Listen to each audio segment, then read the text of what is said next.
Hello, everybody. How are you? Happy Monday. Hope you've had a good weekend. Back to it. Listen, I just wanted to drop my thoughts on small acts, right? Yesterday. So, if you don't know, small acts is like a series of, well, it's television. A series of five short films made by the director Steve McQueen, famed for Hunger and 12 Years a Slave and all of that, right?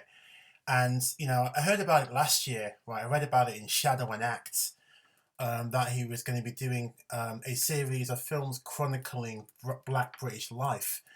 So I know the first one, was great. I didn't see it, I just knew because my auntie excitedly called my mum, saying, "Hey, you have to watch this thing that's on television," which was about the Mangrove Nine, right? Which was, a case where basically black activists were attacked by the police in the 1970s, and it went to the court, and it became this big drama and all this other stuff, right? So anyway, I've got this in the back of my mind going, okay, I'll see it on iPlayer, I'll check it, right, later on. But I kind of like stumbled on it on last night's episode, yeah. And boy, legit, it was terrific. It was so good, yeah. And what I liked about it, as much as anything else, right, was just seeing the beauty, right, of black people, especially from that era, right? Because it was set in 1981, the year of the Brixton riot, uprising, call it what you will, right? And boy,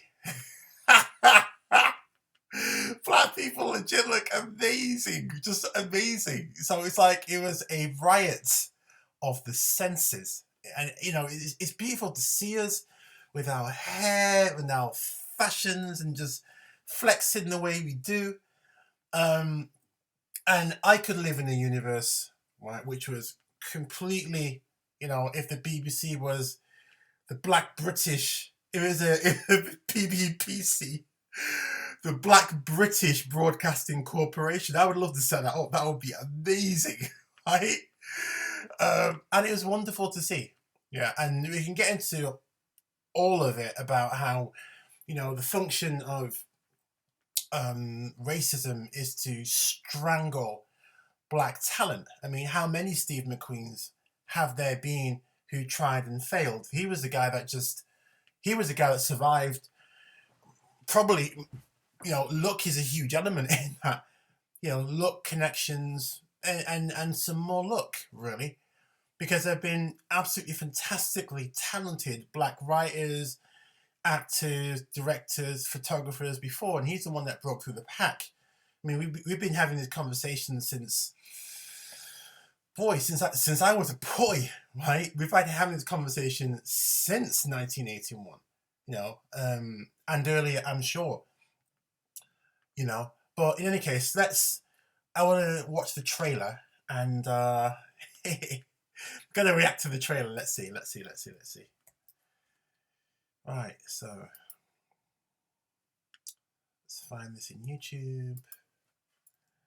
Small Axe trailer. Okay.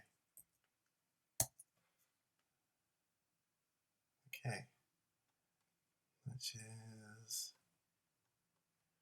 Ooh, I didn't see. I didn't see. I've not seen any of these. I'm going to be reacting to all of these, right? But let's see. What was last night? Yeah, Alex Wheatle. This is the one. Okay, right. So let's see this.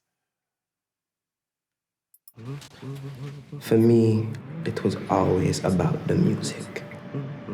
Uprising, this an uprising. There ain't no work and we have no shilling. We can't take no more of this suffering. So we riot till our bricks down. We can't take no more of this suffering. So we riot till our bricks down. Listen. That's it. That in fairness, that is. Let me stop this. That's obviously a very, very short trailer. right?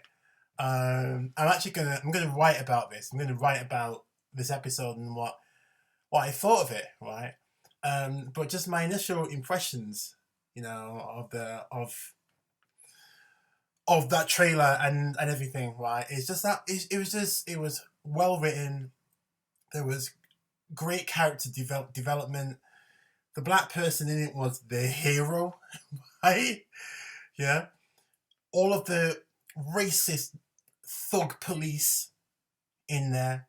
Yeah, the kind of that diversity of black life, the fact that he'd been brought up in like the home counties, I think. Yeah, and he landed in Brixton, and he was like a fish out of water. And I know that feeling, right? I remember going to London like years ago, right? And being at Carnival, right? This is when I was in just fresh out of my teens, and being in Manchester, although there's obviously a lot of black people there, right? Relative to wherever, landing at Carnival, right, and being in the middle of this sea of black faces was absolutely extraordinary. I didn't know what to make. Yeah, I felt excited. I felt scared. To be honest, I felt scared being on with so many like dynamic black people flexing, feeling comfortable around themselves. It was absolutely amazing, yeah, to see it. And when we see things like small acts, we get just a crumb of comfort, and they make sure they don't give us more than a crumb, right? We get a crumb of this comfort because what happens is your mind relaxes. At least for me, my mind relaxes. I fall into myself. I fall into this place of comfort and joy. Yeah, to see. It's not just a question of seeing people like myself. Yeah, because you have that self affirmation. Yeah, that the Mzungu people take for granted. But my point is, it acts as confirmation to me, yeah, that we really are as amazing as, we're really amazing. We're an extraordinary people. And whatever the difficulties of my black experience, I would never swap that because, man, to be black is to be blessed, man. It's just amazing. It's really extraordinary. Our agility, mental flexibility, our creative outlook, the way we just are, our food. We just have this variety. We just have this.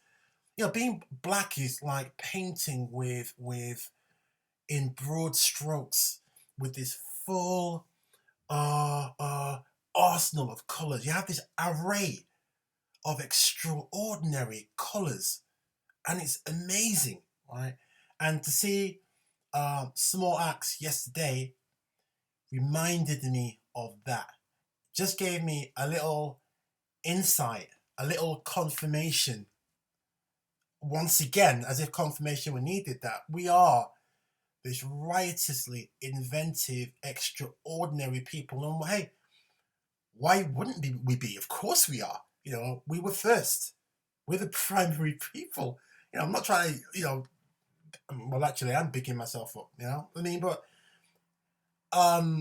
the origin of everything flows through us. So why is it a surprise when it turns out that we are this amazing, extraordinary people, and all of these things are possible? So anyway, this is just my initial kind of like flash reaction on last night's Small Acts. I'll come back to this later on, but thank you. See ya.